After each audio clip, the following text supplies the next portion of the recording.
Hey there. Welcome to episode 9 of the Artist in Me is Dead podcast. I'm your host, Rhonda Willers. This episode features a conversation with Jeremy Nordin-Berghuis. Jeremy has been working in clay for 20 years.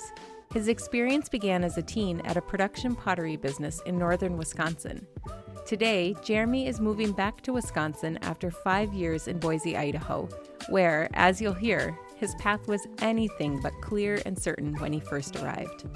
Throughout our conversation, we circle back to the power of questions, to the importance of asking questions born from curiosity, and the responsibility that instructors and educators have in posing questions. And you won't want to miss our side note into taxidermy and how a first date at a paint and sip went sideways but ended up providing a surprising bit of inspiration for Jeremy. Please enjoy this episode with Jeremy Nordin-Berghuis. Hi, Jeremy. Hi, Rhonda. How are you? Pretty good. How are you doing today? Doing well. Thanks. I'm excited to be here. Excited to talk to you today. Same. Looking forward to our conversation. Yeah, me too. Thanks for being here.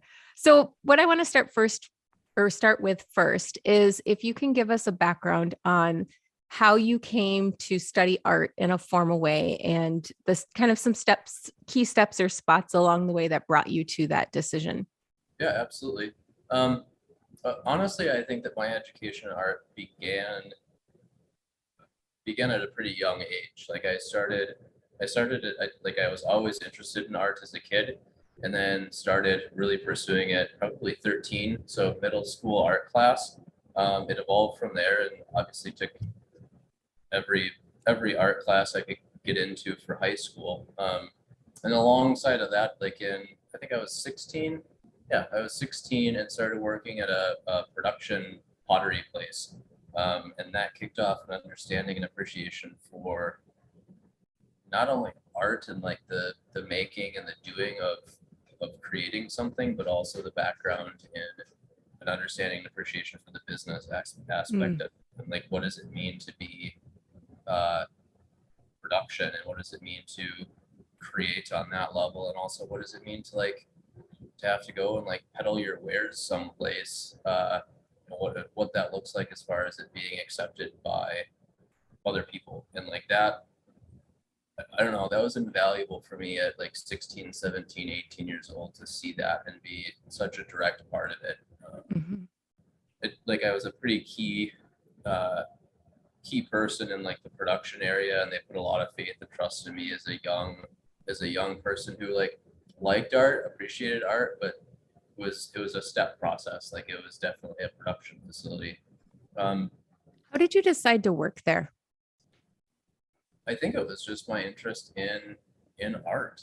I loved ceramics class in high school, knew of this place. So yeah, I started working at it's called Spooner Creek Design in the Potter Shed in Shell Lake, Wisconsin, and I immediately was kind of put into the production realm, and I understood clay as much as I could for being in high school, but they really fostered that and were very good about answering my questions, and sooner than later, I was helping in some of the bigger key aspects of the process, and was shuffled around in there. And like I said, I've pretty much been making stuff consistently since I was 13. But I started working when I decided to formally go to school for art. I worked a couple summers at a boys camp in northern Wisconsin, Camp Nordin-Berghuis, and it kind of rekindled this love for teaching other people. And in addition, I don't know, at the time I had gone to school for some other things and liked those things, but didn't see a career in those things along any sort of longevity other than an appreciation. Yes, I can weld for the rest of my life, but do I want to be a welder? And yes, I went to school for machining and loved it. Got to make some really cool things for some really cool people. But it wasn't fitting that creative outlet that I was kind of yearning for. So it made was sense. Was that at a community college then that you studied the welding and the machining? I did the welding as like a certificate Mhm. towards like, the end of high school, and then machining was at oh gosh, where was it? It was in Was Eau it Claire. was it like CVTC, like Yeah, Chippewa Valley yeah, Tech College? Chippewa Valley Technical College is where I went for machining, and that Huh. was an 18-month program. And then immediately went from there to working at that summer camp. Hmm. Um, kind of on a whim, like I ran into a friend on Facebook that we were in Boy Scouts together and in school, and he was, he had just gotten hired there, and it was a couple months before camp was going to start, and he said, "Why don't you come and work at summer camp?" And so I did, and it was one of the better things to happen to me. Like it opened up a huge door that I never would have expected for it to open. And again, like I said, it fostered that interest in teaching other people, and also if I'm going to teach other people, I'd like to do it in art, because that's what I'm going to, in my mind at whatever it was, 24, um, yeah, 10 whole years ago, was made sense in my head. Like even then I knew like I didn't want to do anything else but make art. Mm. So yeah, I applied and then was enrolled in University of Wisconsin River Falls, and exposed to people that I don't think I admire so much, down to like my bones. Like Mm. every single professor that I had there in the art department uh, pushed me and fostered that creativity and asked me a bunch of questions that I definitely did not have answers to. Hmm. Um, but I'll be danged if I wasn't going to find that answer. And so, yeah, Yeah. I don't know. You were one of those people. I don't know. I'll fully admit, like I was not a good student in the fact that like I didn't listen. Like I heard what everyone was saying, but like I don't know. Bernie was another one who would ask me questions, and I'm like I don't have an answer, so I'm gonna go find it, and I'm not gonna ask any more questions of you until I figure it out. And yeah, all of them, Randy, Jan, you, Hmm. Mike Elke, yeah, Yeah. opened up those. Janine, but I hated painting, hated it. Yeah. But for some reason that woman was able to get me to paint, and I Hmm. loved it. Yeah. Hmm. When you think about that, so what's interesting is that when you first described some of your education in the case of first working at the pottery place and then at the different getting your certificates and the tech school with machining, you talked about your questions and your curiosity as being a driving thing in those experiences where you were asking questions. And I think, and even the camp, like the more that someone asks questions when you're a teacher or a leader, it does help you kind of like invest back in that person too, because you know they're curious enough to ask the question, which means they're starting to become connected to the whatever it is that they're doing, or they're wondering enough. And then when you went to River Falls and the questions came to you, and then your drive Yeah. to find the answer, it's kind of an interesting flip of like, Oh, instead of, totally. yeah. It's an entire paradigm shift, but at the same time, I think as far as those shifts occur, it's a symbiotic relationship where like that was the like that snap light bulb moment where I recognize that this is a give and take, and like Mm, culminating understanding doesn't mean that like the person with the answers is always going to have an answer, but they right. could have a question that's going to force you to have an answer. Mm-hmm. That relationship of like seeing somebody go out and do something and succeed at it, or like at least explore it enough to have a better appreciation for it, is going to teach. If I was the teacher asking that question, I'm going to get something out of that too. Mm-hmm. Yeah. In some case, I don't know, like I look at camp as one of those experiences, and like pushing those kids. It's a summer camp. Like those kids are there to have fun.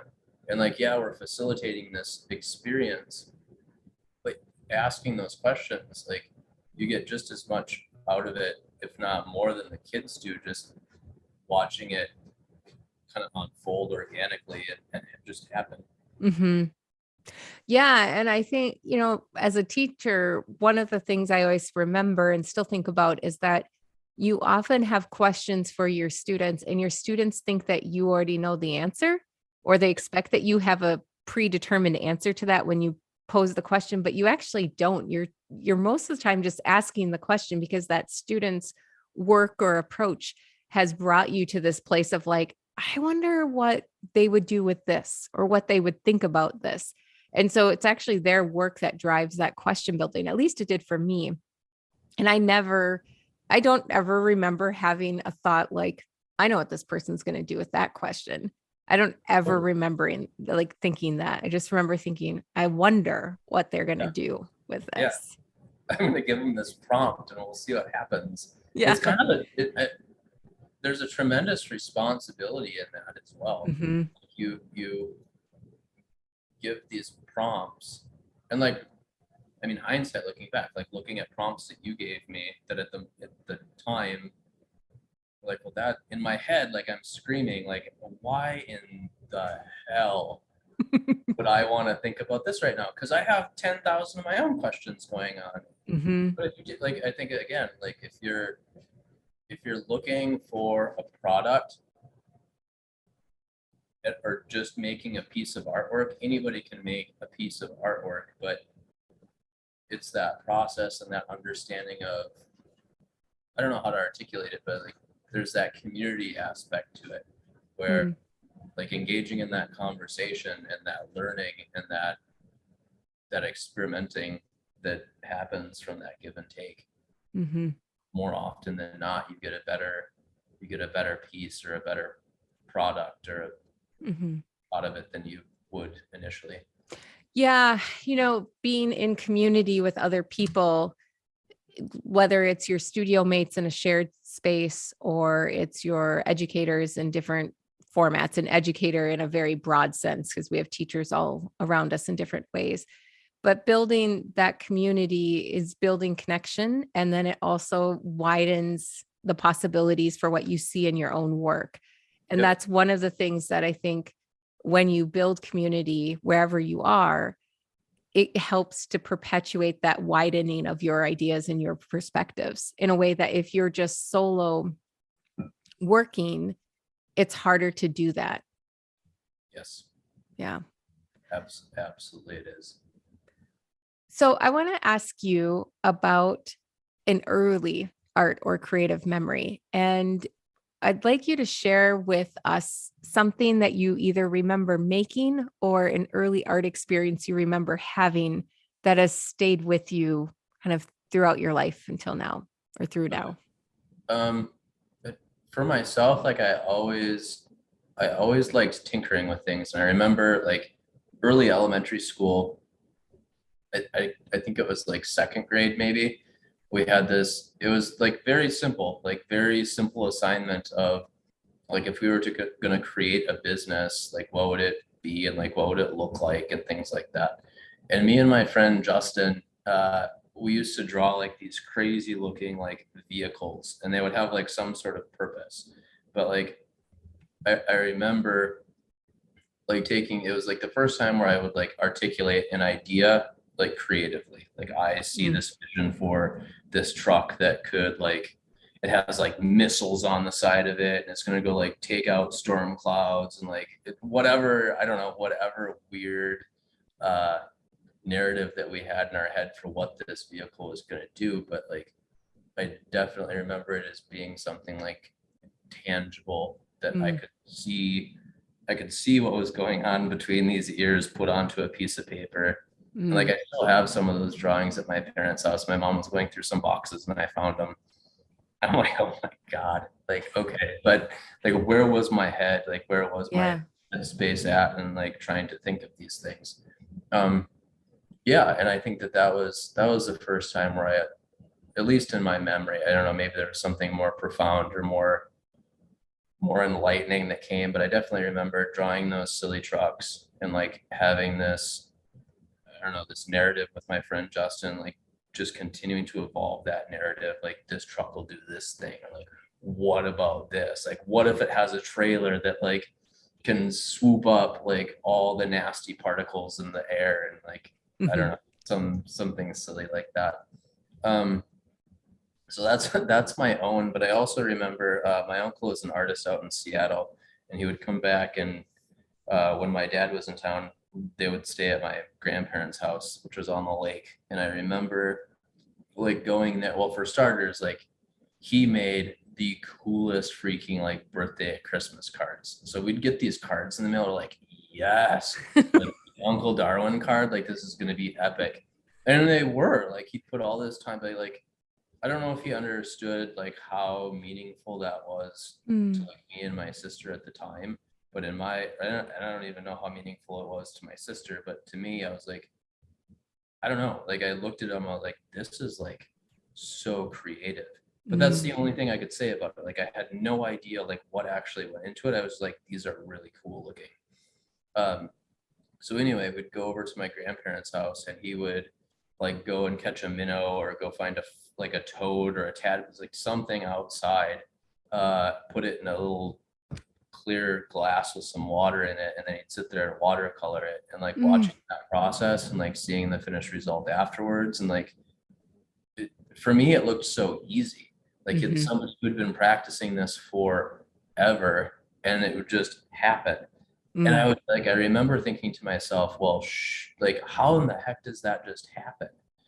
Like I understand practicing, but like there has to be this innate ability to just be a really good artist. That's what it was in my head. Like, how does someone just like, boom, there's a watercolor. It just didn't like, it didn't make any sense to me, but I loved it and I appreciated it, and I enjoyed seeing how that process unfolded for him. How long do you think that belief of like the innate artist stayed with you? It's still there. I'm like, it's still there. I look at people who make like good pots. I'm like, man, like, God, that's a good pot. And then I sit there like, how do I make a good pot? It's still there. And I think that I don't think, honestly, it's one of the things that motivates me. It's looking at other people and not even looking at it as good or bad, but like now that I've been in a place of like the last 6 years, I've been facilitating other people's art making to some degree. And I've been put like, I don't know, I still have to pinch myself because I've been put in a place where like people ask me questions, and it goes back to that question thing. Like people expect that I have the answers to it.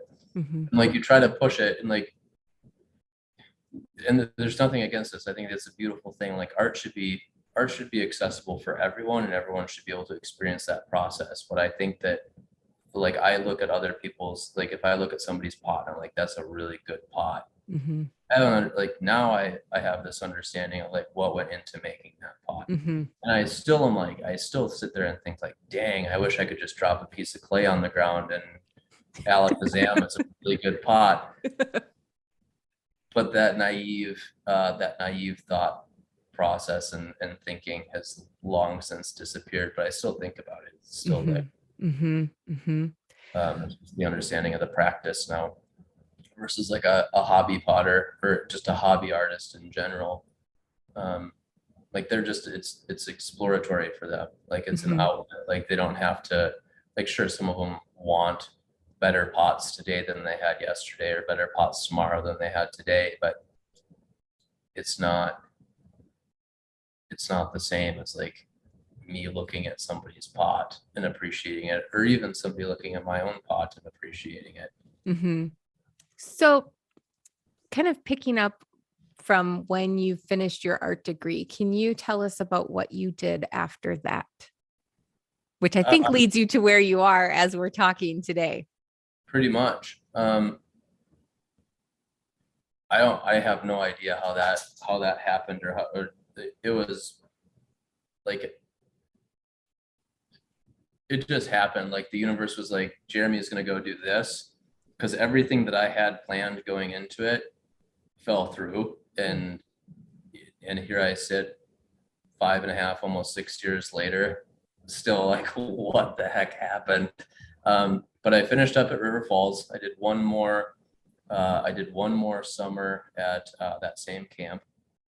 And throughout the process of like the last year at River Falls, I had started thinking about like, okay, what's next? Like, what do I want to do? Like, definitely just as dazed and confused as I was the first day I started, but like thinking about like where that direction was going to go. And like I was at a point in my life where I had just experienced a pretty significant change. But that change also let it, you know, let me to be able to like do and pursue things that I had been thinking about before. And one of those things was like getting out of Wisconsin. Like everything I knew, everything that I had experienced up to 28 years old was Wisconsin. And there's nothing, I love it. And I think that, I don't know, hindsight's always 2020, but like I think that growing up, you always want to get out, or there's two extremes, right? There's the person who stayed and will always be there their whole life,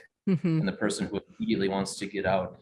And I think that I'm somewhere in the middle. And not that either, not to, nothing wrong with either sides Right. of that spectrum, first and foremost. Like people live their lives, and as long as you're doing it deliberately, I don't care where you are or what you're doing. Mm. But I was somewhere in the middle of that spectrum. And I was like, okay, this is, if I'm going to do this, like, this is my time to do it. And I had some friends that lived, well, some of them still live here in Boise. So I'm in Boise, Idaho. Had made connections with a woman who, you know, has a space in the east end of Boise, and she's a potter, and came out here and like was able to get a little bit of work with her, and then was kind of scrambling, like very much panicked as to like, well, this is real. Like I Yeah. just, I moved myself all the way yeah, to I mean, Idaho. like, I came out here with like 2 duffel bags and 2 Rubbermaid totes, and like found a place to rent that was furnished, and that worked. But like, so like I didn't have a vehicle. Like I had this old crappy truck before I moved, and I sold that, and I drove one of the camp cars out here. Um, but still I was like, I'm 1,500 miles away from everything that I ever knew. This is real. Here I am. And I panicked for about a week. And then that woman asked me to pick up some clay for her. And I stepped into the Potter Center. I was here for like 15 minutes. They asked me if I wanted some extra work. I was like, yeah, I'll take anything. They asked me if I'd work full time. I said, yes. Can you teach? Yes. All right, you're hired. And I was like, hey, all right, well, here I go. And yeah, I think I started like 2 days after that. Um, Wait a and I, second. Did you tell them you were looking for work when you came in, or did they just ask you because you were asking certain questions? Like, how did no, that? they were asking me like what I was doing. They found out I had just moved here, and I think that they were looking for somebody. Okay.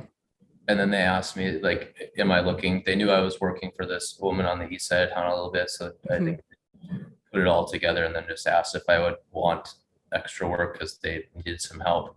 And that started that, and that evolved more. That I thought I knew something about clay, and then I started working in a retail, like it's a retail supply place for everything ceramic. So Mm. turns out I didn't know as much as I could have. Not even close. Like, but I took that on as like a challenge. Like again, it goes back to like, I'll be damned if I don't find that answer. Mm-hmm. That's what's expected of me. Mm-hmm. Okay, Mm-hmm. done. And put my best foot into it. And it's evolved into the point where it's at today, where I've been through 2 owners now. And here I sit, the guy who manages it and puts it all together. Mm-hmm. And like I said this, I referenced this a little bit earlier. Like I pinched myself, like in my head, like a 34-year-old artist shouldn't have this responsibility or like this influence or like the like Mm. who am I to tell a tenured college professor that this is the material that would work better for them, or Mm-hmm. try this, or like have you thought about this, Mm-hmm. or somebody who's been making pottery longer than I've been alive, like do this, like this is going to help you. Like that changes they've been doing the same damn thing for the last 40 years. Mm-hmm. Like, who am I to tell them, like, you should maybe switch that up, and it would help you, and here's why. And I don't know, it's a place of like, I don't know, it goes back to that, the little bit we talked about teaching, like it's that place of like extreme responsibility, Mm-hmm. but it also fosters like, it fosters a better understanding for our craft, and for Mm-hmm. that, more specifically, the medium. So I have a couple questions related to this. Yeah. One is there. So I'm going to say them both, and you can decide how you want to answer in which order. Okay. How did you go about educating yourself or learning more about the materials? What kind of strategy did you employ, or what did you do?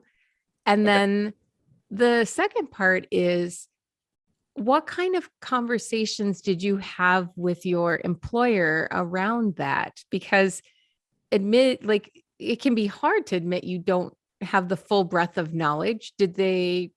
Was it expected that you wouldn't have the full breadth of knowledge? And I'm just curious about those kinds of conversations too, because I think it can be really hard for people to say, like, I don't know that. I don't, but I'll find it. Like, I'm curious about your approach in those two ways. Well, let's start with let's start with the first one, the materials question. I mean, the Potter Center sells materials, tools, supplies, equipment, kilns, and plug mills, and all of this.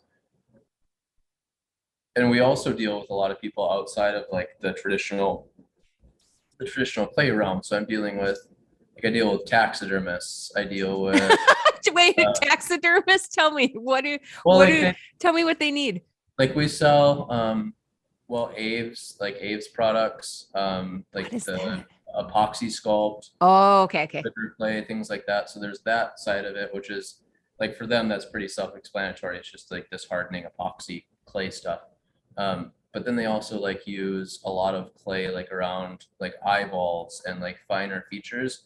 And so Mhm. they want a clay that like stands up to, like, it's obviously not being fired. So it needs Sure. to stand up and be durable throughout the process, but it's still like, it's the same clay as I would make a pot out of. So Mhm. like, for them, it's important, like, okay, they can't have a lot of shrinkage. And so, Mhm. okay, what's like the clay that has the least amount of shrinkage, that's not gonna like do anything bad to the fur, or the, like the glass around the fake eyeballs or things like that. So, Uh-huh. all right, like, okay, well, then I had to explore like what kind of clay that would be, or like, or they already knew, and they would Sure. say, I want this. And like, in my head, like automatically make that the standard. Like, I'm a taxidermist, I need clay. Okay, well, like another person came in and got this. Will that work for you? Yeah, that's what I got last time. Sweet. Like, that was a Wonderful. really easy conversation to have. Huh. And then we deal with, I mean, there's like dentists and Mhm. um, like people who make orthopedic like prosthetics that come in for mold making supplies. So Mhm. I've needed to learn a whole lot about different kinds of plasters and like how those cure. And Mhm. I don't know, we deal with a lot with like metalsmiths and like equipment for their kilns, and Mhm. some of the chemicals that we use as fluxes in glazes or clay bodies, they're using as fluxes to get that metal to the right temperature and adhere to each other in like a forge welding process, which thankfully, like, I had a little bit of like metals background to support Yeah. that. So I was like, okay, like welding, like spin the Rolodex. Oh yes, here we go. Back into that. So that was helpful. So yeah, I think that in approaching all of that, like every single material that we have here, I started with a list. Like, what's the most important? Uh, it's obviously going to be the clay, and Mhm. then glazes, and then the raw materials, and just started going through those lists and reading as much as I could wherever I could find it. Like, Mhm. our main supplier is Laguna out of LA, and they have some references on their website for like Mhm. looking through that material and like what is a flux or Mhm. whatever it might be. Also looking at uh, what is it, the Ultimate Book of Plays, like Oh we yeah. Yeah. reference for like what does Frit 3135 do. Yep. All right, this is what, yeah. So like, without having to go through all of it, like it was just very systematic approach, listing out, okay, in order of most relevant to least relevant, what do I need to know, and evolving it from there. Which I think that like I give a tremendous amount of credit to River Falls and the art department. And like I never once felt like I was being babied or coddled. If I had a question about what something did, somebody would tell me, well, this is generally what it does. You're going to have to do a bunch of tests and figure out how it applies to your own work or whatever it is you're doing. It was very helpful. Like, okay, this is how I have to approach it here. Also how I have to approach it in my own work and how it applies to other people's work. So yeah, that testing process, and then also recording what you're testing so that you have the notes to go back to. And when you say you made a list, did you literally make a physical list, or was it like a digital list? Like, it was more like compartmentalizing things by like where they were in the shop. Sure. Along with some physical lists, just so I didn't forget everything. But it was easier for me to like navigate it by space than it was in like a linear order on a piece of paper. Sure. That makes sense.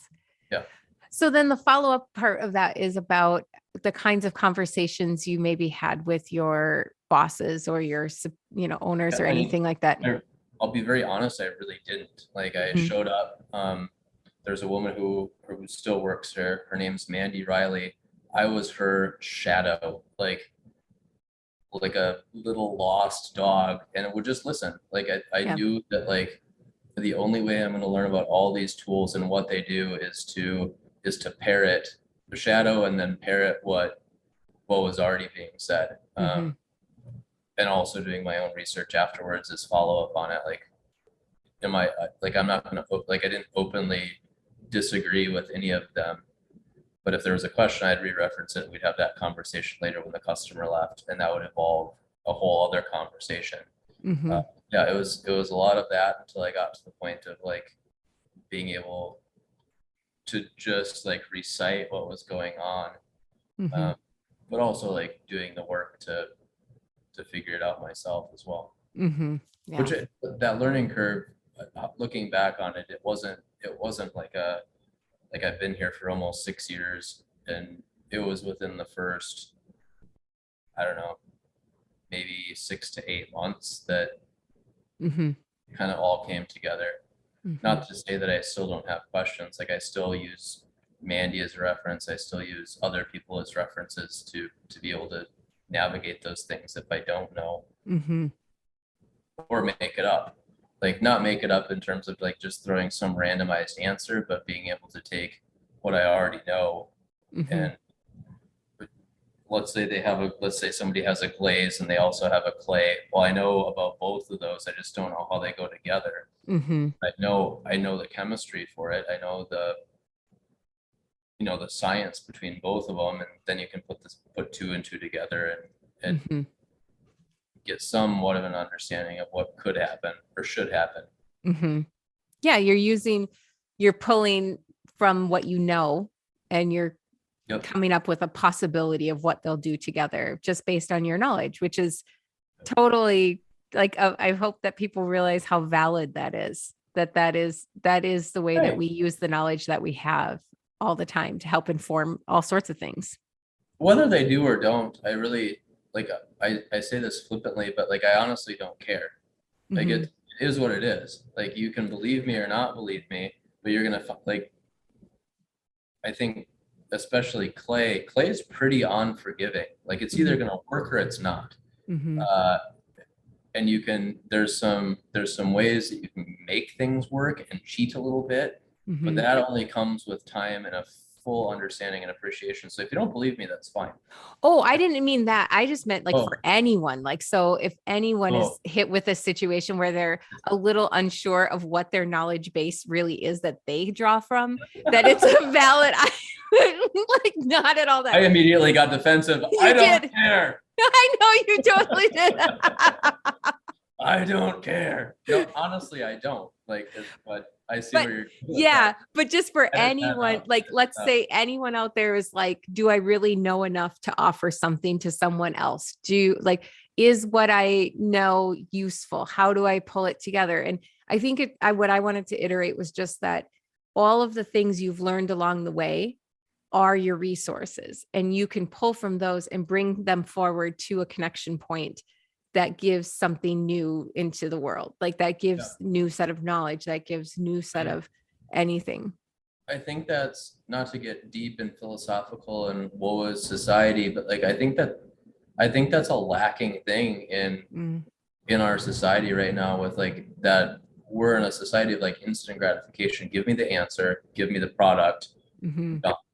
Yeah. Forgetting that like somebody or even them, like the person who is trying to figure this out, they have a knowledge base to dip into. Yeah. Like, utilize it, ask a Mm-hmm. bunch of questions and figure it out. Like, Mm-hmm. you're gonna get way more out of that than me or anybody else just like, here you go. Mm-hmm. But I don't know, that's a Well, whole rant, that's a it whole is a whole, well, and this is a little side story, which, we may cut later or whatever, but I was thinking as you're talking, it was really connecting for me, thinking about how I watched my dad fix things in our house or in cars. And he was ironically coincidentally, a machinist by trade. yeah. And the way that he could pull on years of working on cars with his grandfather and that his siblings, like if they wanted a car, they had to know how to fix it because no one else was going to be fixing it for them. So he had years of that experience from childhood onward. And because he's in the younger end of 9 children, and then the years of machinist work. And, he could fix things in our house. And before we had access to everything on the web. And I can still remember going to the public library because he needed to look in the parts book that they had there for something. And he could research in those big books, finding whatever part it was he needed. And just what a great thing it was to have that modeled of you can use the information you have to solve the problem.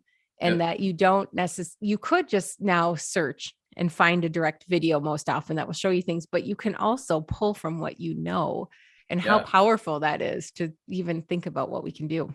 100%. I couldn't agree more. And like, I come from a similar background. Like, I have one grandpa who was a farmer, one who built houses and then retired and did woodworking. You know, I have one dad who's an engineer, and one who like has gone from one job to the next, but has pooled all this information and knowledge to be able to like execute on things. And that was like ingrained into our beings as kids. Like, I don't know, fix it. Mm-hmm. You can't fix it. Well, it's either going to stay broken or you need to figure out how to fix it. Mm-hmm. And like, I don't know, it's frustrating. I remember it being frustrating. Like, why am I out here at 13 years old helping shingle the roof? Like, there's people who shingle roofs for a living. Why are they not doing this right now? But I mean, it boiled down to like, if we already knew how to do it, like, Yeah. why would we pay somebody to do something that we already knew how to do? Mm-hmm. And like, I don't know, I have a deep appreciation and respect for that now. I did not have that appreciation or respect for it as a kid. Mm-hmm. Yeah, I remember my parents built a pole shed, and my dad and I, it's so funny. Like, we could be given the same project and get the exact same result, but the process by which we go about achieving that, Mm-hmm. polar opposite. And you put us into a room together to work on the same project, things are going to get blown up before that project is ever accomplished. And that's gotten better too. But like, it boils down to like, again, it's process, Mm-hmm. figure it out, and then you'll be able to do it. Mm-hmm. Mm-hmm. Yeah. So what I want to move into right now is what I'd like you to do, if you can, is to describe visually the work that you made when you were in undergrad, and also then kind of transition into describing the kind of work that you've made since that time. Sure. Take us on a little visual art journey. Okay. Well, I'll give you the long answer for this. Great. Going into art school, I remember my art one, like the first art 100 class that was the prerequisite to do any and all other art classes. And I was given the first assignment and I panicked. I was like, it was like we had to create like this white and black box that like, and I know this assignment. yeah, hated it. I made that assignment. You did? Oh, Rhonda, I have so many things to say about you. We can talk after this. We can talk about the dumb stick figure that I drew too. So like going into that project, we had to create this box. Well, okay, that's easy. I can put a wooden box together. That's not hard. But then this box had to like represent us as like people. Okay, like how it was the first time that anybody had ever asked me to create something that was entirely mine. And sure, it was for an assignment, but it was entirely mine. Mm-hmm. And I panicked. I had never made anything for just me ever. And I tripped out about it. And my wife at the time, bless her, like the most genius thing to kick off what would then be my art career was like, she told me, she's like, okay, why don't you pick something that you already know really, really well and bring that into this assignment, and then bring that into like the other art assignments that you're going to do along the way. And it hit me. I was like, oh shoot, like that's genius. That's yeah. Solid advice. Solid advice. Yep. So I did, and I chose fishing. Like fishing has always been that one of those things that has entirely brought me to this place of Zen. And like it doesn't, like I take friends fishing and they're like, there's nothing Zen about this. Watching you fish is exhausting, but like again, it goes back to process and execution on that process. I'm not going to go fish just to like sit there and relax. I'm fishing to catch fish, period. But whether I do or don't is irrelevant. Like it's that diligence and that full send into it that brings me that like inner peace. So anyway, I chose fishing as that one subject matter to carry out through every single medium that I explored in the 5 years that I was at River Falls. And it took for starters, it gave me like a sense of direction into everything. Mm-hmm. What it also did was truly challenge me in how do I bring fishing into fibers class? How do I bring fishing into like printmaking? Like printmaking is easy. Like I can draw like a cool like Dr. Seuss-esque looking fish and like throw it into a linoleum print and have a sweet print out of it. But again, like understanding the medium to be able to execute on a vision that is conceptualized by fish or fishing or something within the realm of that broader narrative was really hard, but I liked it, and then did it and was able to be, well, at least I think I was pretty successful at doing it throughout the whole 5 years that I was there. So that worked. And I feel like my growth and understanding for how I approach things was recognized and went through that and was able to execute on that. And then I came to Boise and started making some of my own stuff and trying to branch out and kind of lost sight of like the whole fishing thing, but would still use it as like a very subtle narrative in some of the work. But when I moved here, it was also very different, especially in clay. Like I went from firing cone 10 reduction at River Falls, or like every once in a while doing like a low fire, like you would do a low fire, soda firing, salt firing, or whatever it was at River Falls, to like here, not a whole lot of cone 10 kilns. Like I had to change everything, but I was also introduced to everything in like the mid-fire cone 5-6 realm. And I was like, oh, this is look at all these bright colors. Like this is cool. Like where have these been? Because I remember at River Falls, like everything but my ceramics, super bright colors. That's right. Loud, just screaming bright colors. And I get to pottery class and here's browns and oranges, and if I got lucky I would get some greens or like blues out of the deal. But I liked it. It was like I'd never really like explored color in ceramics. I was okay like working and understanding within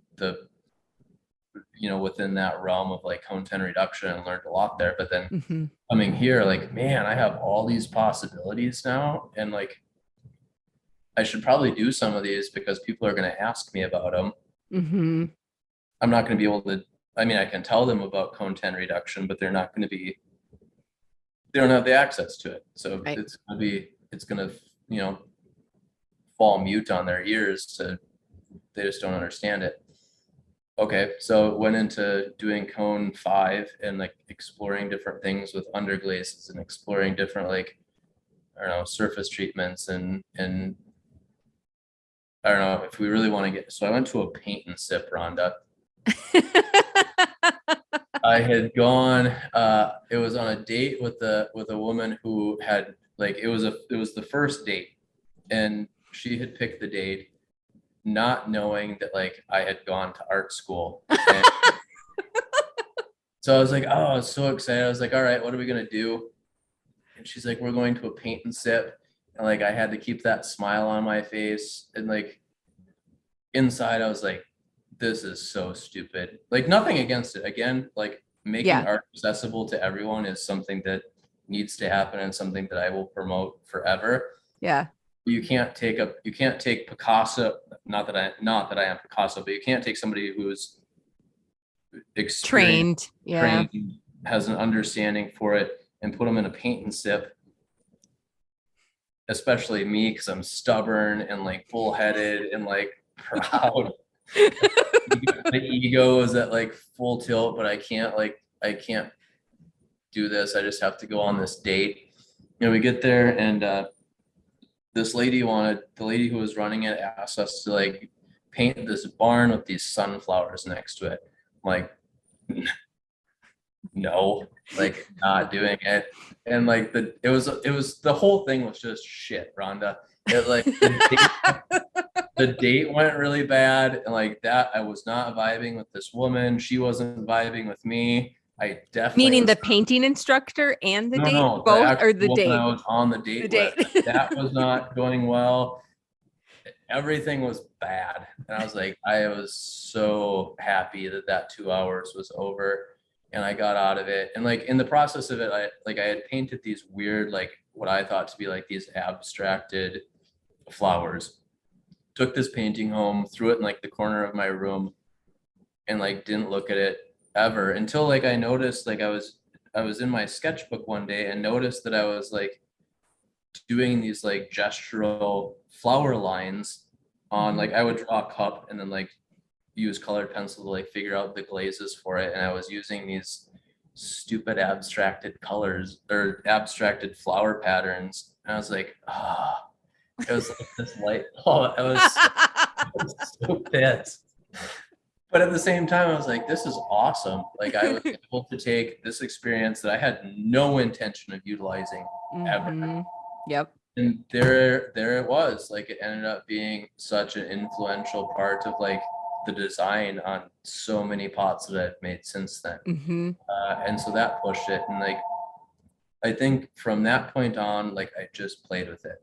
Like just play with a new batch of something and go from there. And then the last thing I'll talk about in this, as it pertains to this question, is like making for other people. Okay, but wait, before you do that, I have to ask you 2 more questions about the whole paint and sip experience real quick. Okay. How did the teacher respond to your abstract interpretation of what she was presenting?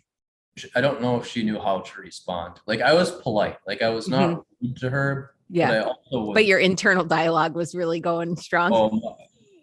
I think I would have been arrested had my internal dialogue been allowed to like take over, uh, or at least kicked out of there.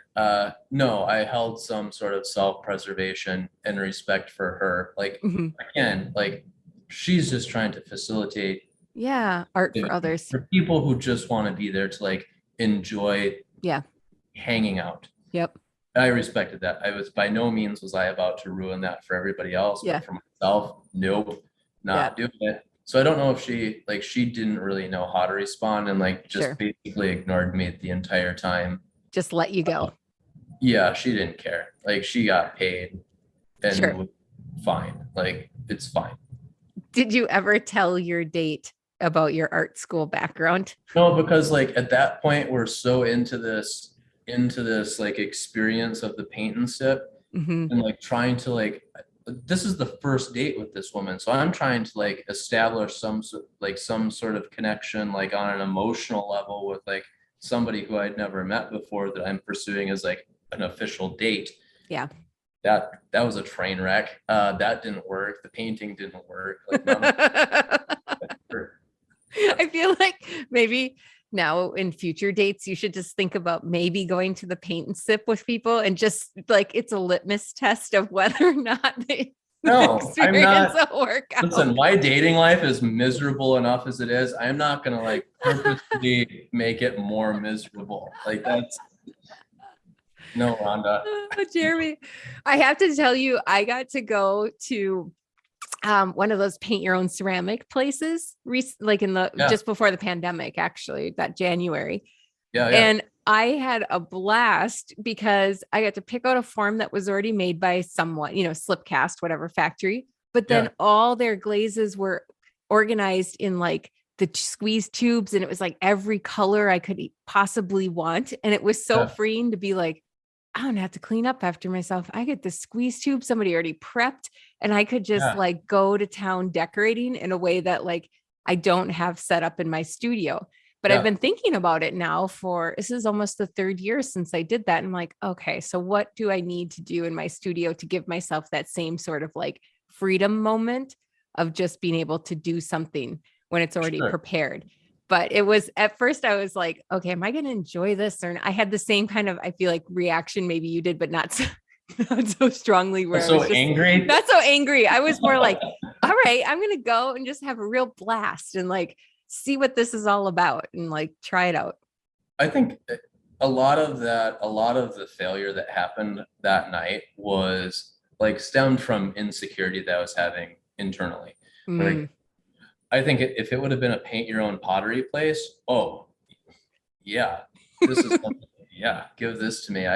This will be perfect. And I wouldn't have had to think like I wouldn't have had to think about it. sure. And I could have like entirely devoted my time and attention towards like this woman I'm on a date with.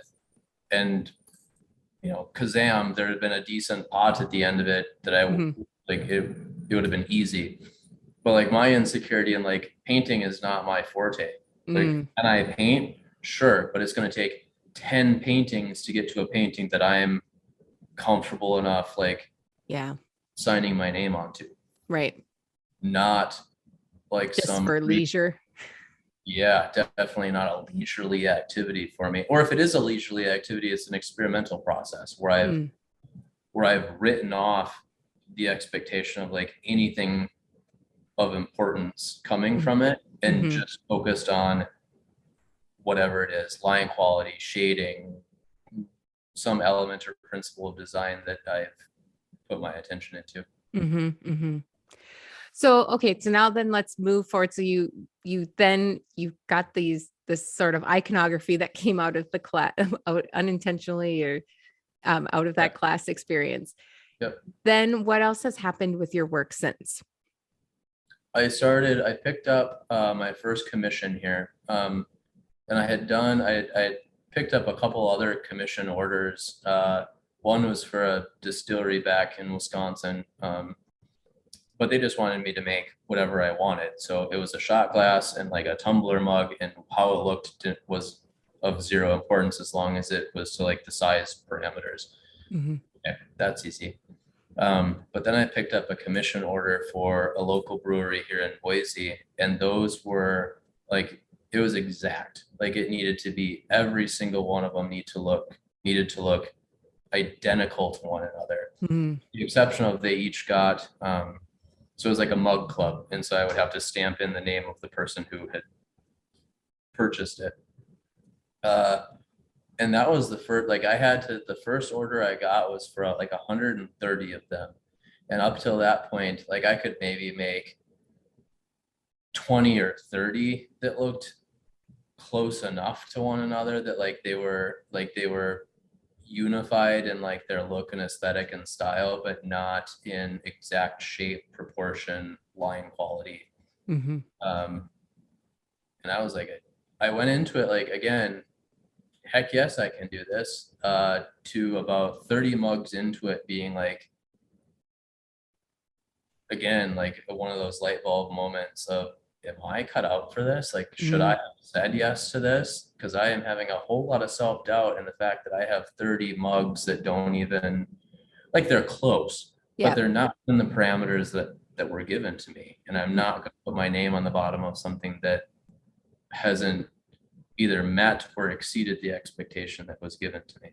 And that's a whole other conversation too. But that pushed me really, really hard.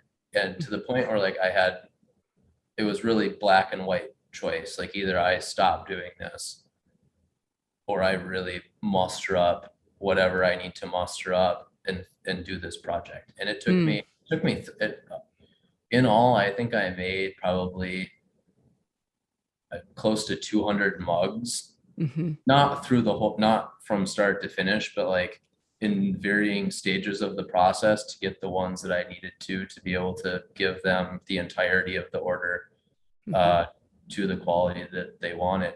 And as soon as that happened, like as soon as I was done with that project, I was like, I can do whatever order is sent to me from here on out. And that took me to, then everyone was like, I became not the default. There's a lot of other production potters in Boise, but everyone picked me up at like the exact same time. It's one of the bigger breweries in town. It gets a lot of foot traffic. They saw the mugs, they liked it.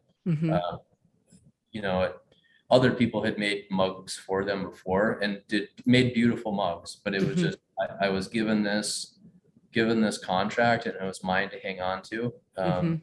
So then it became mine and people saw it and it catapulted me to making mugs for everyone in Boise. And everyone wanted different stuff. And so that was the conversation. That first brewery was very simple. I didn't get a choice as to like, let's fix this or let's talk about this or how do you feel about this idea? There was none of it. It was like, this is what you're making or not. And then every other one after that, I went into, like, I didn't want to just make what they wanted. Like it still needed to look like something that I made. And so then like developing that conversation tactfully and like approaching them very similar, like how a contract would approach a home buyer or builder. Like, this is what I can do. This is what the options are. Let's have this conversation and this dialogue about, what we can do to make both of us really happy and proud of like what it is that we're making. And that was, from that point on, it just kind of happened. And it went into that, like, it was a really conversation to have. And some of them weren't. Like, the people who were like all on board were like, yeah, like, this is what I want. And here's like a few parameters from there. Like, I really like this thing about your work. I really like this element about your work. Do what you'd like with those. And then some people were like, nope, like, I want this. And they'd show me, like, they showed me a picture of like something from Etsy or Instagram or Pinterest. And like like having to find a really polite way of like explaining to them that like how important it is, not only for me, but how important it should be for them to not have that expectation of another artist to create somebody else's work. And then continuing it to like come full circle to be like, if that's really what you want, you should talk to the original person who made that. Because they're coming at it like we're separate from that identity to whatever that piece is that you're looking at. Right. Somebody's not. Somebody's really, really invested into that, whatever it is. Mm-hmm. They deserve the credit, whether you like it or not. They deserve the credit for how much of them is in that piece. Yeah. Yeah. So, yeah. That's really, I think I'm so glad you're talking about that, because I think that situation happens to a lot of artists where people will come to them and say, can you make this work? Or can you tell me how to make this work, even in some cases, and it'll be someone else's work. And so to have that respectful boundary is what I would call it, of that other maker as a human who has put time and energy and thought into making those objects. They deserve that. As you said, they deserve that respect from other makers at the very least. And we should all sort of respect that of each other, that we've contributed in unique ways. And if that's the work we want, then that's who we should go to for that work. Yeah, it is. Or get permission from them, in some cases. So one thing I kind of want to move us forward a bit in our conversation to the whole, like, related to the whole title of the podcast of The Artist in Me is Dead, and wondering about when you hit creative lulls where you're not as in touch with your own personal creative expression, or even in touch with making. And we can take this conversation in a variety of ways, but could you share maybe a time? Let's start with just a time when you felt this disconnection, or a lull, we could call it. I don't know, looking back just within the last, like as a kid, sure, I'm sure there was, but I was distracted by like 10,000 other things. Like the expectation to have, like, for me to sit still long enough to have that as a kid, or even like when I more approached it as like a hobby. Mm-hmm. It's silly because it's a hobby, but I don't know, in the past 10 years of starting at River Falls to now, first, the first 4 years as a student, and now 6 years as somebody who's, I don't know, out there doing it as a, I don't know, I hate this, professional at it. I don't know, like, oh, we're going to unpack that. Goody. That's just, yeah, okay, we can unpack that later, but for now. Yeah, later, not now. Yeah.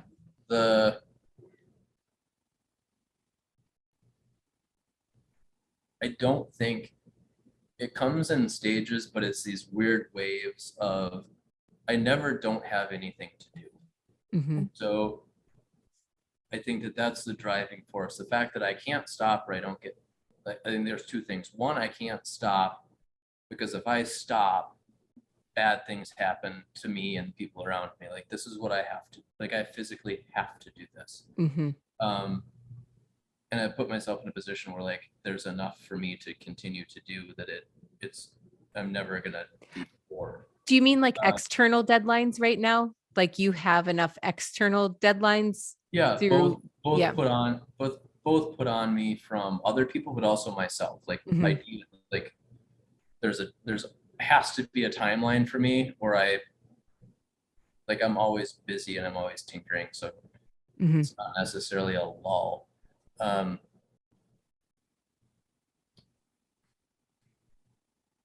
Yeah, looking at it, I think that the place where I hit a wall is when there's like this disconnect with everything else around me. Like where I have buried myself in the studio, and I have put off social things with friends, or like even quiet time for myself, or like spirituality or fishing, or when balance no longer is no longer occurring, like there is this physical and emotional drain where, like, yes, I have pots to make.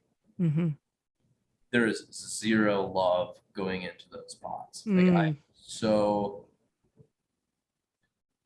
Like even like the making process, like to sit down, like I can throw like the shell of a mug in like a little over 3 minutes. Mm-hmm. But if I'm in that space where like that balance is so out of whack, Mm-hmm. that mug now takes me 6 minutes or more. Mm-hmm. And I recognize that, and it pisses me off. So I try to speed up and it goes slower, and I try to speed up and it goes slower, to the point where like I've finally driven myself so far into this wall, I have to take a break. Like I'm Mm-hmm. physically, emotionally exhausted, and I have a horrible time finding that balance. Like Mm-hmm. I go until I drop for a few days, and then I'm back on that horse, and we're going just as fast, if not faster, than where I was when I left off. Mm. But what I see in that is like this, like the tangible evidence within the work to say, why am I here? Like, why in the hell am I doing this? Mm-hmm. Like, I just made a shitty pot and I'm about to sign the bottom of it because that pot pays my bills and I don't feel good about it. Mm-hmm. And I throw the pot away and know that I have to make that pot later. And I get myself into these spirals of, why am I doing this? Like, this is not fun right now. This is not enjoyable. This is not fulfilling. And it's not even a good pot.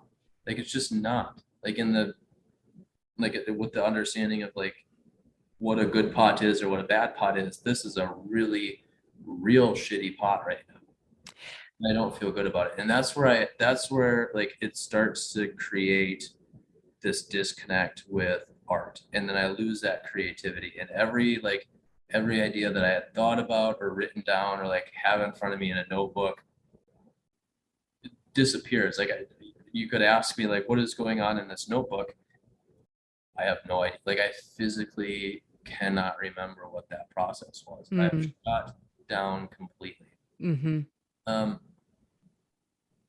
it takes a really, really, not a long time. It's gotten faster, and I've gotten better about having that balance and recognizing that early on and setting parameters and boundaries for myself and the people around me to be able to navigate it much more fluidly.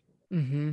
Because when I do hit that point, it's toxic. It's toxic for my work. It's toxic for me, but more importantly, it's really, really toxic for people around me. Mm-hmm. And like, I didn't go into it purposely trying to hurt them, but as a direct result, like it does. Yeah. It's just like, yeah.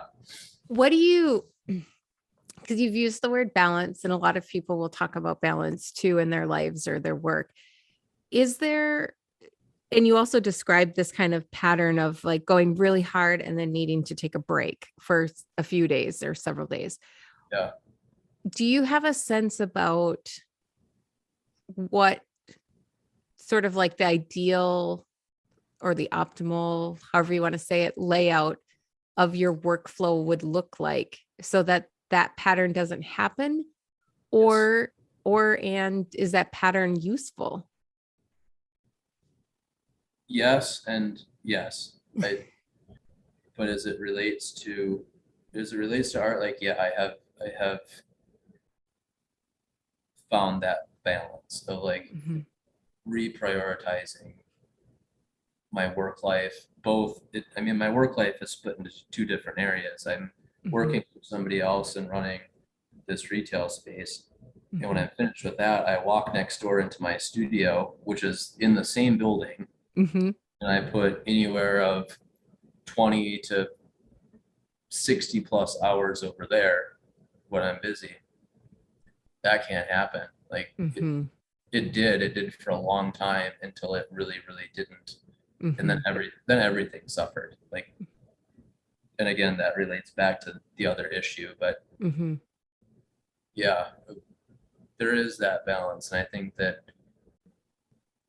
finding that and really, really focusing my attention and time into calibrating that appropriately has led me to where I am now. Like, you know, in May, I'm leaving the Potter Center, going back to Wisconsin, going to work at that same summer camp I referenced earlier. Then after that, I have no idea what I'm going to do, but I mean, it's going to be making art. I just don't know where, or in like what capacity or what that's going to look like. And I'm really, really excited for that. Like, I'm really excited to let this let this chapter come to an end and not really know what's in the next chapter. Mm-hmm. I think that I have to let go. I have to let go of that control. I have to let go of that ego, that power, and just do this. Like I've done it before and it worked out well for me. Mm-hmm. And like I'm like looking at that, like I'm in a way better position to take care of myself and utilize a skill set that I'm going to be fine. Like Yeah. it doesn't really, wherever I end up, I'm still going to be making pots. Mm-hmm. Like, which is kind of, I went down a whole rabbit hole of craziness the other day and recognized that like worst case scenario, I set up a studio space, I make pots and I continue to do like, that's the worst case scenario. And I was like, you, That's your worst case scenario. hey, you moron, like calm down. Like Yeah. if that's the worst case scenario, you have nothing to complain about. Mm-hmm. It also feels like it's an evolution space for you or time for you in the sense that you have been very answer driven in your life from what you've shared in our conversation today. And Yeah. like you have an answer sort of right now. You have like I would maybe like a fallback answer, but like you're also at a place where you're open to other things that will come from this decision to move. So you're like presenting yourself with an open question space with that little, like with a safety net. And this is strange, but strange connection maybe. But when I was an undergrad, I did a research paper with two educational psychologists in our university. And I contributed to it as an undergrad student, as did a few of my peers. And the title of it was something like, I'll take a risk or I'll jump if there's a net to catch me. And it was that idea of building, and this was in the case of like technology and learning, because that was newer at the time. But it is that idea of like, it's easier to take a risk if you know you have something that will sort of back you up if that risk is a big quote unquote failure. Mm-hmm. And in a way, like your realization the other day of like, my worst case scenarios, I'll set up a studio and make pots. That's your net. Right? It's a pretty safe net to fall into. Yeah. Like, what do I actually, I don't know, like looking at that spiral downwards of the, what was I actually spiraling over? Like taking it, Mm-hmm. it was silly. It was just silly. But so I have a couple questions before we get into near the end, the studio wrap up. But one thing I want to ask you is, what stops you from creating or making?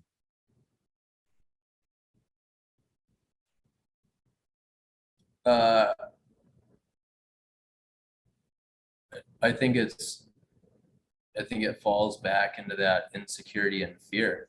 Like it goes right back into, I don't know, backing up. Like I think that I reflecting on like the evolution of me as an artist, I've never been, and especially at school, like what consequences do I have at like in education to fail? Like as long as I meet the parameters of the assignment, or I guess if I do that, like what do I have to lose? Or even if I don't meet that, if I have I mean, I've definitely had to, I don't want to say bullshit, but like I had really good reasons for why I did something the way or at least let's back up. I thought that I had really good reasons for doing something the way that I did. And sometimes it was met with like, yeah, you're right. And sometimes it was met by, I really don't care. That's not what I asked of you. But either way, I learned something. And so like, whatever happened, there was like, we're making art. It's all relative really in the end of things. But like, if the parameters are to teach us these like little goals or little lessons, or like to develop a better understanding for one specific part of whatever medium that we're pursuing. But either way, regardless, like I learned something from it. So I could be experimental, I could be naive, I could be ignorant, I could like whatever, I could go at it with like courage if you want to spin it in that way. Mm-hmm. Um, to the point where like now this is what I do. Like this is like it's a first and foremost, I consider myself incredibly grateful. Like Mm-hmm. very, very grateful for the opportunities that I've been given. I'm grateful for people who have taken faith, both as educators who took faith in me, Mm-hmm. consumers. Like, why does that consumer like that mug? I don't know. Mm-hmm. Like, I might never know, but they bought it and that put $25 into my pocket that I didn't have prior to that. And like, Mm-hmm. this is how I make a living. And I'm really, like, really incredibly grateful for all the aspects that go into that. Mm-hmm. Because there's a certain amount of luck and you can work as hard as you want, but at the end of it, it has to be received well. Mm-hmm. And I'm, like I said, I don't know if I could say grateful enough times. Yeah. Outside of that though, like what I think it really, really does go into fear or like a lack of willingness to be ready to take on whatever that next step is. Mm-hmm. So even if I have ideas, sometimes those ideas have like sat there and stewed on the back burner for a long, long time until I was to the point where like I felt confident and secure enough in this idea to push it. Yeah. And I don't know, either say I don't care about what happens or to be confident enough to say I know exactly what this is going to look like and just execute. Mm-hmm. Mm-hmm. That makes a So lot of sense. that really, those two things really kind of sum up what like what stops me. It's Mm-hmm. what stops me is me. At the end of the day, it's just me. Yeah. Yeah, because no one's telling me to make. Like Right. Yeah, no one no one, is. no one. I mean, sure, there's people who ask me to do orders with the expectation that like within this time frame they have something. They're not telling me like today you need to make this, today you need to make that. Like no one's telling me. And even before that, like no one told me to go and pursue making mugs for people. Yeah. So it's me. Like I could blame a whole lot of things, but at the end of the day, I'm the only one in the studio. Yeah. Yeah. Yep. I feel like that's a good realization. And sometimes I think there's this self-talk conversation that you have to have with yourself when you're stalling or just kind of unsure. Or I know a question that I've asked myself a lot lately is, what do I need from this day to feel good about what the day brought? And sometimes that is the prompt that will get me into like, yep, you need to finish. Like last week, it was finish assembling 6 joined vessels. And I knew that if I finished that, I would be happy because 1, I wouldn't be thinking about them and their parts that were sitting there waiting. Yep. And 2, I'd feel like, yeah, I got into the space and I did something. And like and sometimes that's just enough in the day too. 100%. So a question for you is, what do you hope for your work? What are some of the bigger hopes that you have, if you have, to continue with your work? I don't know, very selfish. Like I see different ways that I want to go, different paths that are out there for me to either choose for myself or put myself out there and hope somebody else chooses for me. And then I take it from there. Mm-hmm. As far as my work goes, I don't know. We just hired this new guy at the Potter's Center here. Has never really worked in clay before, but he's been here for about a month, and he's super excited about it. Like he just wants to know all the things because that's the kind of person he is. But also like he's curious. He wants to know. Mm-hmm. I see that, and I really, really appreciate it. And there's another woman who works here too that's fairly new, and both of them are curious, and I see that, and like it gives me that motivation to like want to help them or like give them steps. But the reason I mentioned this is he asked me, both of them have asked me, like, what are you doing next? And like sometimes I don't have a great answer. Like I've been put in the last 6 years of my life, or like the last, I guess from the time I started at River Falls until now, like I've had the opportunity to approach the medium in as many ways as you can approach the medium. Mm-hmm. I've done slip casting. I've done, I guess, going back to that production place as a kid, I did ram pressing. Mm-hmm. On wood firings at cone 10, salt like pit firings, raccoons, cone 10 reduction, cone 5 reduction, cone 5. Like I've done every process that you could possibly do and explored just about every like avenue or I guess not explored it, but I've sampled every avenue along the way that you could do with it. I think that like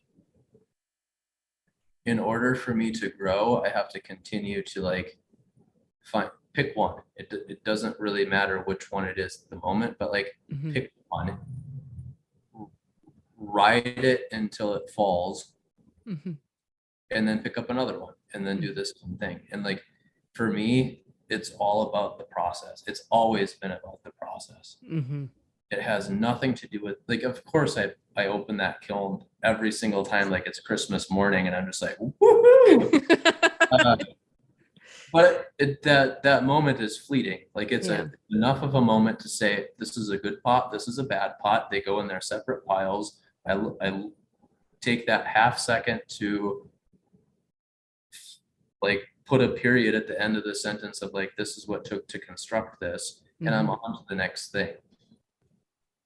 And from that point on, whether somebody buys, like, then it's up to the consumer. And if they consume it, great. If they don't, like, I'm going to make more pots and they'll find something that they like eventually. It doesn't really matter to me. Like it genuinely doesn't.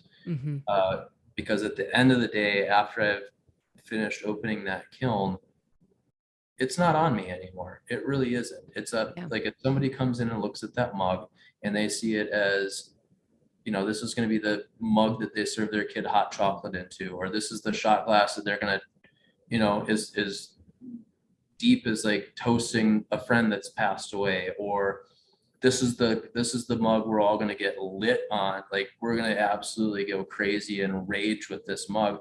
Or they take it out in the parking lot and they smash it just because they needed something to break that day. So be it. I really like, I care, but I don't really care. Like but you can release it. It sounds like you are able to release the object once it is out of your space, your world. In my head, I'm over it. Good, bad, or otherwise, I'm over it because I have to go on to the next thing in order to, it's all like, again, it goes for me, it's all about the process. It's that internal and external dialogue that happens from understanding something a little bit better today than I did yesterday. And that's the driving force behind everything I've ever made from pretty much day one. I guess if you were to put the day one at River Falls to now. Thank you. You're welcome.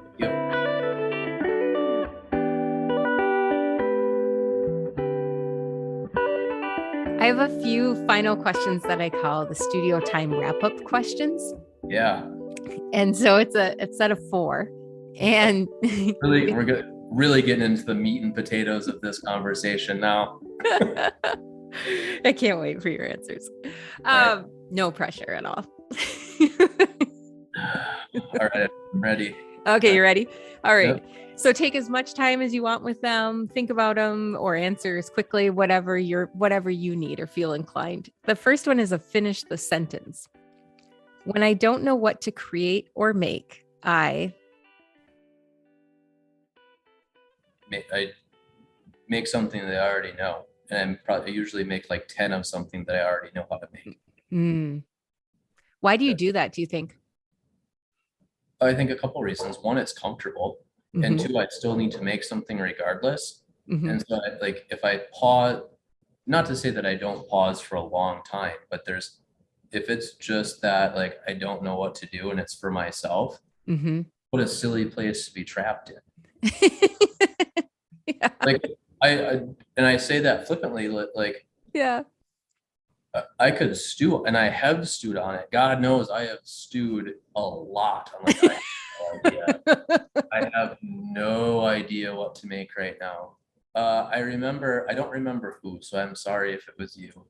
Uh, I'm pretty sure, I want to say it was either you or maybe Mike Helke.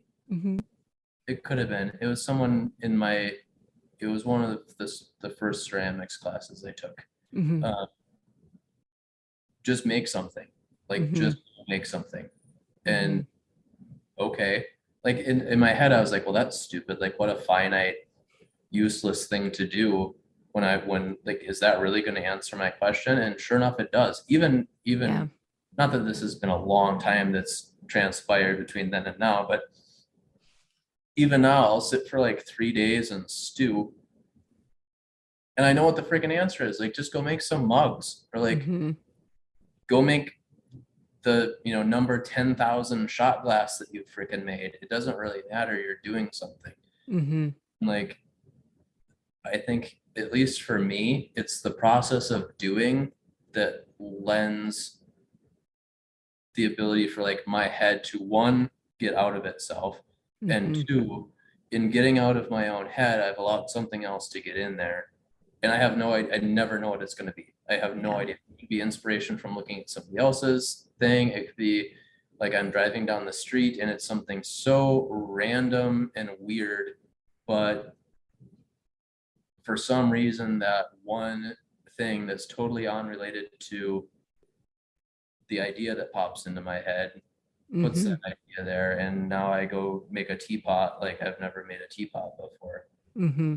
And Yeah. then like it redirects. Like, as soon as that little switch is flipped, then it's all about process again. Like, okay, I'm gonna make this teapot or whatever the heck it is, but I'm gonna do it in this way because I have this idea, and it evolves from what that teapot could have looked like the day Mm-hmm. before. Mm-hmm. Yeah. Yeah. Nice. Okay. So I asked you for like 5 songs or podcasts or things that you could listen to on repeat in your studio or anytime. And I'm going to list them for you. So yours were Money Machine by 100 Gex, Pursuit of Happiness by Steve Aoki remix, Kid Cudi remix, I should specify. Straight Jacket by Quinn, which we figured out was 92. Um, Anytime by Eve 6, which is obscure. And we talked about before we recorded that it came from the soundtrack of the movie Out Cold, which is a snowboarding movie. So just if anyone's trying to find it. And then AB Machine by Sleigh Bells. Oh yeah. Could you share how these songs contribute to your creative flow? Maybe. All of them, like, I think all of them are relatively, with the exception of like Quinn. Quinn is like pretty, like, his voice is just kind of, and his songs and the material that he makes is very like cathartic, and it kind of like moves you through. Everything else has a pretty hard bass, and like it's loud, it's noisy, a little chaotic at times. Like, it's something that, like, oomph oomph, we are gonna go dancing music to, and like, aggressively. Uh, but I think that, like, it's enough noise that, again, it takes me out of my own head. Not that I'm even listening to the words or like listening to the beat or like anything, but it's loud and noisy and chaotic enough to distract me from I don't know, just that rhythmic whatever's going through my head. Mm-hmm. Or it's just like, or my head's just cluttered, and Mm-hmm. throw more clutter in it, and you pack it full enough that it can't wiggle around too much, and you just have to throw the pot in front of you. The only stability you have in the day is like this silly coffee cup. Mm-hmm. Yeah, I really don't like to be. That was a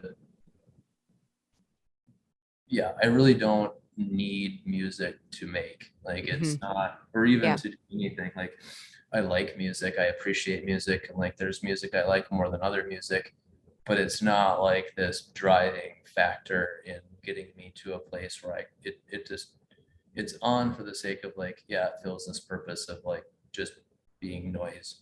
Just background noise. Yeah. What brings you joy in your creative life? I think a couple things. The first one is that challenging myself and like those questions that I have for myself, and like to be able to execute something from start to finish and have it turn out the way that I intended it for it to turn out. It's wildly rewarding. It's also, I think, sometimes can be upsetting because like you get to the end of it and you have like on paper, in a sketchbook or in your mind, you have this romanticized or like glorified idea of what this thing could be. And you get done and you look at it as this, well, shoot, it's like this really inanimate object that like, yeah, it looks nice, fine, but by itself is so like unimportant. And there's like beauty in, there's like a beauty in that as well, but like when you're going for the next best thing and like pushing yourself and trying to drive yourself towards being better, that little that minute thing that doesn't really sit by itself very well can sometimes be like upsetting. So you, I don't know, but then you go and make something a little bit different. So it's just, again, for me, it all goes back to process. That's it. And at the end of it, it's just process. The other thing too is I think that I hate talking about my work in public. Going to one of the breweries or one of the coffee shops or restaurants that I make things for. And I've told people, like the owners that I've gotten to know, like if I'm there, I don't want to talk about it. Like, I just don't. Yeah. But not everyone gets that. So every once in a while they'll be like, oh, well, that's the artist right there. And oh no. You're like, I'm just trying to have my coffee. Right. Well, I can't be mad about that. Right. Exactly. It's celebrating you as a maker. About that because like, I don't know, like that conversation of like what I deem, it's just like at the end of the day, it's just a job. Like it just happens to be the job I have to do and that I enjoy doing, but it's a job. And it's like if I was, it's like I don't know, I don't do this, but like the stereotypical, like, oh, what it would be like to be a movie star, like this glorified experience, because it's different than like a normal, like the stereotypical social norm. So I don't like talking about it because it's not, I just don't like that attention on it. But what I do appreciate is if I can sit there quietly and see somebody having an experience and my piece just happens to be a part of that, that's it. Like that's what I freaking make. Like one, the process, and that's entirely selfish for me. But looking across and be like, yes, like it's an inanimate object that's part of something way bigger than it could be by itself, or that could be happening without that cup. Like if that cup didn't exist, they couldn't have coffee in it and they couldn't have this conversation. And like here we are today, the universe has put those two people having that conversation with that mug. I happen to be able to sit here and experience it. You can't really get, I don't know, for me, I can't ask too much more than that. That's it. Yeah. Like, if that's the only thing to ever come from it, I'm going to be really, really grateful and really freaking lucky to be able to see it. It is a really unique and special. And I know that word can sound cliche, but I really mean it. It is special when you see people having an experience with your work. And when they, and when they don't know that you're getting to see it, it's even sweeter. It's just kind of like, oh, there it is. Like it's part of, as you described, it is really special to see that. It's that moment. And I think even, like I said before, if somebody came into the shop and took a piece and went and smashed it in the parking lot, I'd probably laugh, which wouldn't be helpful, but like it's like, it's that moment where like we get to put something that a part of us that we no longer need, Mm-hmm. but it exists and it's out there doing something. Mm-hmm. Yeah. Yeah. Okay, the last one is finish the sentence. My creativity is.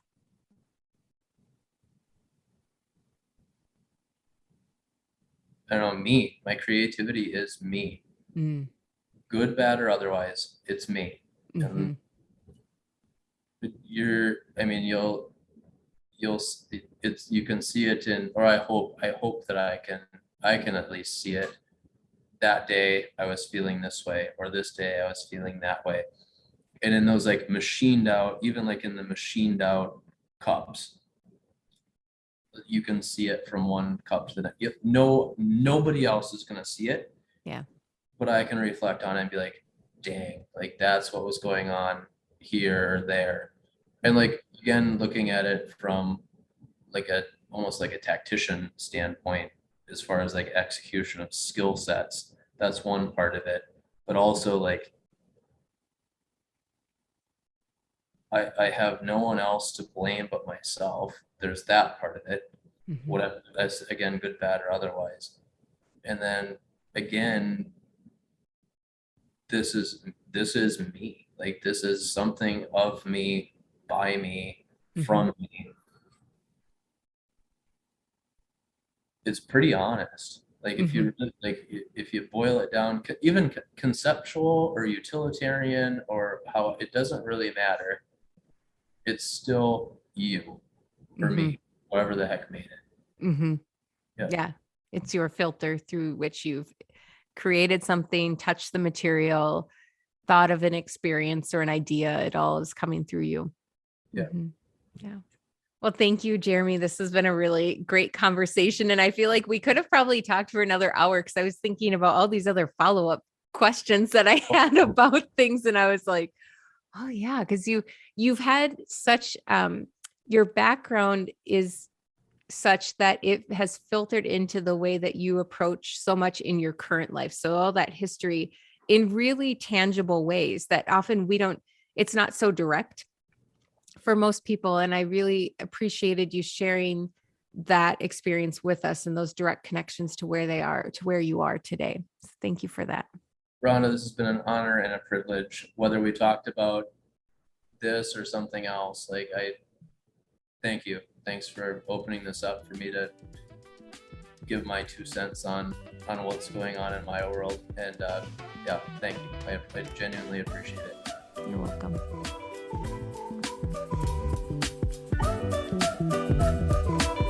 Let's take inspiration from Jeremy this week. Ask a friend, partner, or child in your life to make a drawing with you. Maybe even draw some kind of vehicle like Jeremy and his friend did. Imagine some wild features. Maybe it chases shadows and then sprays glitter on all the animals it passes. Who knows? Or how about taking inspiration from Jeremy's Uncle Darwin and hand make a card for someone special in your life and pop it in the mail? You're sure to brighten their day. Or maybe you need to get out of your space or out of your head. Look for a quick art class in your area. A little paint and sip? Sign up with a friend, maybe bring a date, or then again, maybe not. Loosen up, let yourself play with the materials you are given, and enjoy. To learn more about Jeremy's work, follow him on Instagram at JNBceramics. As always, thank you so much for listening. There are only 3 more episodes in season 1. I hope you'll join me for the rest of this inaugural season, and then again when we return for season 2 in 2023. If you enjoy the podcast, please share it, rate, and review wherever you listen to your podcast. Until next week, bye.